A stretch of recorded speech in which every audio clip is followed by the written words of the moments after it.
امی مجھے مجبور نہ کرو اس شادی سے، مجھے نہیں کرنی اس لڑکی سے شادی۔ ماں نے غصے سے بولا، تو بکواس نہ کر، اتنی پیاری لڑکی ہے، خوبصورت ہے، سمجھدار ہے، حافظ قرآن ہے، تم کو کیا ناچنے گانے والی لڑکی چاہیے؟ اسد نے پانی کا گلاس دیوار کے ساتھ مارا۔ مجھے نہیں کرنی شادی اس سے، بس ماں باپ نے مجبور کیا۔ اسد مان گیا۔ ٹھیک ہے، کر لیتا ہوں شادی، اگر مجھے اچھی نہ لگی تو طلاق دے دوں گا۔ باپ نے گالی دی، کمینی انسان، کسی کی بیٹی کی زندگی برباد نہ کرنا۔ مناہل کو کہاں معلوم تھا جس کے ساتھ وہ بیاہ کر جا رہی ہے وہ مجبوری میں اسے قبول کر رہا ہے۔ مناہل اور اسد کی شادی ہو گئی۔ مناہل بہت اچھی لڑکی تھی، بہت اچھی۔ نصیب میں آ جائے کب چلتے چلتے کوئی ہاتھ تھام کر زندگی کو جنت بنا دے، اور کب جنت کی زندگی کو جہنم بنا دے، کون جانتا ہے؟ آنے والی سانس موت لے کر آئے گی یا زندگی، کون جانے۔ مناہل کے خواب تو تھے، لیکن مناہل کا باپ تھا نا، مر چکا تھا، ماں مر چکی تھی، بڑے 3 بھائی تھے، وہ بھی شادی شدہ تھے۔ کون سینے سے لگ کر الوداع کرتا؟ ماں کے بنا بیٹیاں خود کو اکیلا محسوس کرتی ہیں۔ اسد نے مناہل کی طرف دیکھا، آنکھیں سرخ تھیں، رو رو کر بے بس سی تھی، اداسی تھی کہ چہرے پر۔ اسد کو مناہل پہلے ہی پسند نہیں تھی۔ مناہل کی طرف دیکھتے ہی بولا، اب کیوں رو رہی ہو؟ تم پر کوئی پھانسی تو نہیں دے رہا تھا؟ اپنی منحوس آواز بند کر، مجھے بہت برا لگ رہا ہے۔ مناہل اسد کے اس رویے پر اور پریشان ہو گئی۔ خیر رات گزر گئی، مناہل خاموش رہی۔ لڑکیاں بہت عجیب ہوتی ہیں، بہت کچھ سہتی ہیں، بھوک تانے غریبی، پھر بھی خاموش رہتی ہیں۔ اسد دوسرے شہر میں ایک کپڑے کی فیکٹری میں کام کیا کرتا تھا۔ فیکٹری والوں نے ایک ملازم کو ایک روم دیا تھا فیملی کے لیے اسد کو۔ اسد کچھ مہینے بعد مناہل کو اپنے ساتھ لے کر گیا، گھر سے بہت دور۔ مناہل اپنے شہر، اپنے گھر سے اپنے ہم سفر کے ساتھ روانہ ہو گئی۔ بہت دور ایک شہر میں جا بسی، جہاں ایک محلہ جو عجیب سا محلہ تھا، بہت لوگ اپنے کاموں سے کام رکھتے تھے، کوئی مر رہا ہو یا جی رہا ہو، کسی کو کسی سے کوئی مطلب نہ تھا۔ مناہل کمرے میں داخل ہوئی، سارا سامان مناہل نے اٹھا رکھا تھا۔ اسد چلا کر بولا، جلدی سے اپنے سارے کمرے کی صفائی کر، میں آتا ہوں۔ مناہل تھک چکی تھی۔ اسد باہر چلا گیا۔ مناہل بیڈ پہ لیٹ گئی، سوچا کچھ دیر آرام کر لوں، پھر کمرے کی صفائی کروں گی۔ لیٹی ہی تھی کہ آنکھ لگ گئی، سو گئی، رات کا ٹائم تھا۔ اسد گھر آیا، دیکھا مناہل سوئی ہوئی ہے، سامان ایسے ہی بکھرا پڑا ہے۔ اتنی کمینی عورت ہے، میں کہہ کر بھی گیا تھا کہ کمرے کی صفائی کر دو، اور ابھی تک سوئی ہوئی ہے، جیسے تیرے باپ نے نوکر رکھے ہوئے ہیں۔ کیسے سوئی ہوئی ہے؟ اسد نے گالی دے کر چلانا شروع کر دیا۔ مناہل ڈر سی گئی، سہم گئی۔ اسد نے مناہل کے منہ پر تھپڑ دے مارا۔ میں کیا کہہ کر گیا تھا، سمجھ آتی ہے یا نہیں؟ مناہل آہستہ سے بولی، میں تھک گئی تھی، آنکھ لگ گئی، بس کر دیتی ہوں صفائی۔ جلدی سے برش پکڑا اور صفائی کرنے لگ گئی۔ تھپڑ کا درد منہ میں نہیں، روح پر ہو رہا تھا۔ صفائی مکمل کی، اسد کھانا لے کر باہر سے آیا تھا، خود کھا کر سو گیا۔ جو بچا ہوا تھا تھوڑا سا وہ مناہل نے کھایا اور بے بسی میں لیٹ گئی۔ صبح بنا بتائے اسد کام پر چلا گیا۔ سوچ رہی تھی کہ اسد میرے ساتھ ایسا کیوں کرتا ہے، مجھے گالیاں دیتا ہے، مجھے مارتا ہے، ایسی لائف تو نہیں مانگی تھی میں نے۔ کچھ مہینے گزرے ہی تھے کہ فون آیا، باپ گزر گیا۔ اسد سے کہا، میرے ابو فوت ہو گئے ہیں، مجھے لے کر چلو گھر۔ اسد نے منہ بنا کر کہا، تو اکیلی چلے جاؤ، میرے پاس بالکل پیسے نہیں ہیں، تم نے جانا ہے تو چلے جاؤ۔ اتنا دور کا سفر مناہل نہیں کر سکتی تھی، باپ کا آخری دیدار بھی نصیب نہ کر سکی۔ بہت روئی باپ کو یاد کر کے، لیکن کیا کرتی، نصیبوں کی ماری تھی، خاموش تھی۔ خوبصورت تو تھی بہت، لیکن نصیب بہت صورت تھے۔ شادی کو 2 سال گزر گئے۔ ہر روز گالیاں دیتا اسد، ہر روز برا بھلا کہتا تھا۔ ایک دن اسد بہت بھوکا گھر آیا۔ مناہل کو تیز بخار تھا، کھانا اچھا نہ بن سکا، مرچ تیز ہو گئی کھانے میں۔ اسد نے کھانا شروع کیا، اتنی مرچ ڈال کر مناہل اپنا درد چھپاتے ہوئے بولی، مجھ سے ایسا ہی بنتا ہے۔ اسد نے بالوں سے پکڑا، عورت یہ حرام کے پیسے ہیں؟ اس نے بلا وجہ مارنا شروع کر دیا مناہل کو۔ مناہل کی رونے کی آواز باہر جا رہی تھی۔ ساتھ والے گھر میں ایک لڑکا واصف آیا تھا، وہ پڑھا لکھا سلجھا ہوا تھا۔ اس نے دیکھا ساتھ والے گھر سے رونے کی آوازیں آ رہی ہیں، دروازے پر دستک دی۔ اسد بڑی بڑی مونچھیں رکھی ہوئی تھی، دروازہ کھولا، سامنے واصف کھڑا تھا۔ سر آپ کے گھر سے کسی لڑکی کی رونے کی آوازیں آ رہی ہیں۔ اسد غصے سے بولا، کیوں؟ تو ٹھیکیدار ہے، اس گھر کا چلا جا، میرا دماغ خراب نہ کر۔ واصف کو بہت عجیب لگا اس کا رویہ۔ اسد لیٹ گیا بیڈ پر۔ مناہل کا جسم چوٹوں سے بھرا ہوا تھا، شدید بخار تھا۔ یا اللہ، کیا گناہ کر دیا میں نے؟ کون سی غلطی ہو گئی مجھ سے؟ اپنی بھابھی کو ایک فون کیا تھا۔ بھابھی، اسد میرے ساتھ بہت برا کرتا ہے، مجھے مارتا ہے، پلیز بھائی سے کہیں کہ بات کریں، اس کو سمجھاؤ کوئی۔ بھابھی نے طنز کرتے ہوئے کہا، ارے بہن، اپنے گھر کی پرابلم خود ہی دیکھو، تمہارا بھائی خود بہت پریشان ہے آج کل، مرد مارتے تو ہیں ہی، برداشت کر لو۔ تو فون بند کر دیا۔ کہا جائے مرد مر گیا، اب ماں ہے، کوئی اللہ کے سوا مددگار بھی نہیں ہے۔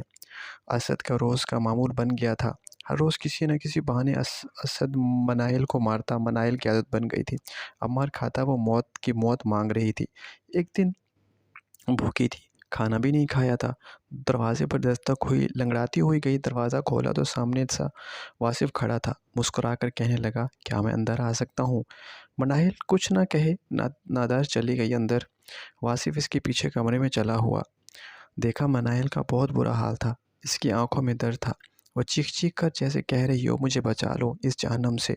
مناہل پیاری سی لڑکی تھی اور اسد ایک دیسی ٹائپ، جاہل سا کیوں مارتا ہے آپ کو یہ بندہ؟ آپ پولیس کو کیوں نہیں کال کرتی؟ کیوں آپ اس کے ظلم سہتی ہیں؟ واصف کا سوال کیا۔ مناہل روتے ہوئے بولی، آپ کون ہیں؟ واصف نے اپنا تعارف کرایا کہ میں ایک وکیل ہوں، میرا نام واصف ہے، میں بھی یہی ساتھ والے گھر میں آیا ہوں کرائے پر۔ مناہل روتے ہوئے بولی، کس کے پاس جاؤں، کہاں جاؤں، کیا کہوں؟ میرا کوئی ہے نہیں، نہ میری باپ ہے، نہ میری ماں ہے، بھائی پوچھتے نہیں، اس نے چھوڑ دیا تو طلاق کا داغ لے کر کہاں جاؤں گی؟ واصف سمجھ رہا تھا مجبوری مناہل کہ واصف نے مناہل کی آنکھوں میں دیکھا، اچھا آپ بہت پریشان نہ ہو، میں نکال لوں گا تم کو جہنم میں بول جلد۔ یہ کہہ کر واصف چلا گیا۔ رات کو اسد آیا، آج تو اسد نے شراب پی کر آیا تھا۔ وہی روٹین میں گالیاں دیں، کھانا کھایا اور کہنے لگا، چل میری ٹانگیں دبا۔ ساری رات ٹانگیں دباتی رہی۔ اسد صبح اٹھا، میرے کپڑے پریس کیے یا نہیں؟ مناہل، چل، تم اس کو جہنم سے نکال کر لے جاؤں گا۔ صبح اٹھا، میرے کپڑے پریس کیے یا نہیں؟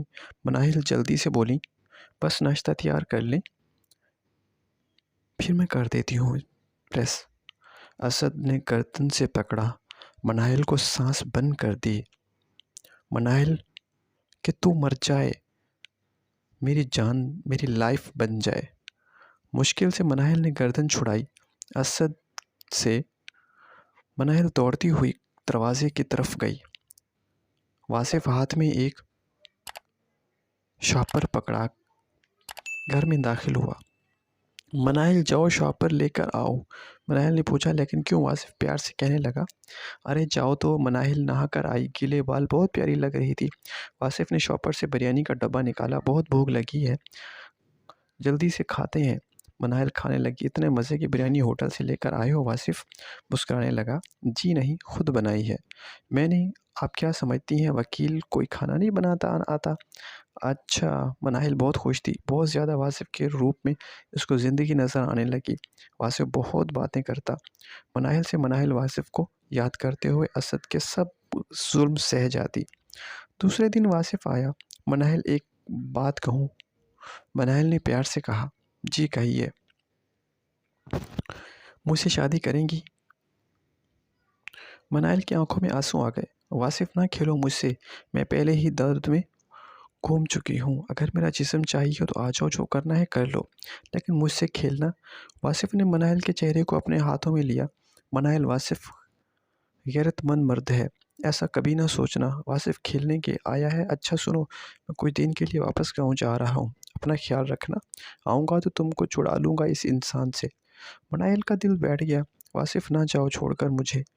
واصف نے ہاتھ اپنے ہاتھ میں رکھا، ارے یقین رکھو، کچھ نہیں ہوگا، 5-6 دن میں واپس آ جاؤں گا، اپنا خیال رکھنا۔ ماتھے پر بوسہ لیا۔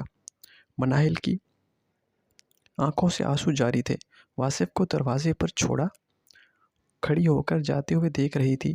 دیکھتے دیکھتے آنکھوں سے اوجھل ہو گیا۔ رات ہوئی، اسد گھر آیا، کھانا کھایا۔ مناہل خاموش تھی۔ اسد نے گالی دی، چپ کیوں ہے تیرا؟ مر گیا تیرا کوئی کمینی؟ میری زندگی کو جہنم بنا رکھا ہے تو نے، چل میرے سامنے میرے پیر دبا۔ منال خاموش، واصف کے جانے پر دکھ تھا، وہ خیالوں میں گم تھی۔ اسد چائے پی رہا تھا، چائے کافی گرم تھی، جان بوجھ کر گرم چائے منال پر گرا دی۔ منال کو آج درد محسوس نہ ہوا۔ کسی محلے دار نے اسد کو بتایا اس کی بیوی کا چکر تھا ساتھ والے گھر کے لڑکے سے۔ اسد بے قابو ہو گیا، منال کو مارا، اس نے اتنا مارا کہ وہ بے جان ہو گئی۔ اسد مار رہا تھا، منال اب رو بھی نہیں رہی تھی۔ خون سے لت پت منال کی آدھی رات کو اٹھ کر گھر کے باہر پھینک دیا، طلاق دے دی۔ منال گلی میں بے ہوش پڑی تھی، جسم زخمی تھا، خیال واصف کا تھا۔ کسی نے اٹھا کر ہسپتال داخل کروایا، لاوارث تھی منال کا کوئی اپنا نہ تھا، نہ علاج چل رہا تھا۔ 10 دن بعد واصف آیا، گھر دیکھا تالا لگا ہوا تھا۔ واصف کو بتایا کہ اس کے شوہر نے اسے بہت مارا، طلاق دے کر چلا گیا۔ منال نفسیاتی ہو چکی تھی، وہ ہر کسی سے ڈرنے لگی تھی، چیخ چیخ کر روتی، پھر چپ کر بیٹھ کر پیچھے چھپ جاتی۔ بہت بری حالت تھی، ڈاکٹرز نے پاگل خانے بھیجنے کا فیصلہ کیا۔ لاوارث منال موت سے بدتر زندگی گزار رہی تھی۔ منال کو پاگل خانے لے جانے کی تیاری ہو رہی تھی۔ اتنے میں واصف آیا، دیکھا منال بال بکھرے ہوئے، برا حال، آنکھوں کے گرد ہلکے۔ منال نے واصف کو دیکھا، مسکرانے لگی، زمین پر بیٹھ گئی، آنکھوں سے آنسو بہنے لگے، رونے لگی۔ وہ چیخ چیخ کر واصف کو آواز دینا چاہتی تھی، لیکن جسم کا ساتھ نہ دے پا رہا تھا۔ واصف دوڑتا ہوا منال کے پاس گیا، ارے یہ کیا حالت بنا رکھی ہے تو نے؟ منال نے اپنا منہ واصف کے سینے پر رکھ لیا اور تڑپتے ہوئے رونے لگی۔ واصف ماتھا چوم کر حوصلہ دینے لگا، بس میری جان، بس میں آ گیا ہوں، تمہیں چھڑا کر لے جاؤں گا، سب ٹھیک ہو جائے گا۔ منال واصف کی طرف دیکھتے ہوئے بولی، کہا تھا نا کہ چھوڑ کر مت جاؤ واصف۔ سر پر ہاتھ پھیرنے لگا، بس میری جان۔ منال کو گھر لے گیا، نکاح کر لیا، منال سے بہت خیال رکھا، منال کا خود کھانا بنا کر دیتا، بال سنوارتا، پارلر لے کر جاتا۔ چھوٹی چھوٹی خوشیاں منال کے قدموں میں لا کر منال کی زندگی لوٹ آئی۔ منال حافظ تھی، قرآن کی تلاوت کرتی، نماز ادا کرتی، اللہ کا شکر ادا کرتی، بہت خوش تھی۔ منال دیکھو تمہارے لیے کیا لے کر آیا ہوں۔ منال نے گفٹ کھولا تو نئے گھر کی چابی تھی۔ اچھا ہم سفر، بڑا گھر، گاڑی، سب کچھ تھا اب منال کے پاس۔ اللہ نے منال کو 3 بیٹے عطا کیے، بہت خوش تھی، اب اسد کے کیے ہوئے ظلم بھول گئی تھی۔ اسد ہارٹ اٹیک سے مر چکا تھا، کوئی قبر پر جانے کے لیے دعا کرنے والا بھی نہ تھا۔ اسد کے لیے یوں ظلم کی داستان ختم ہو گئی۔ Thank you for watching.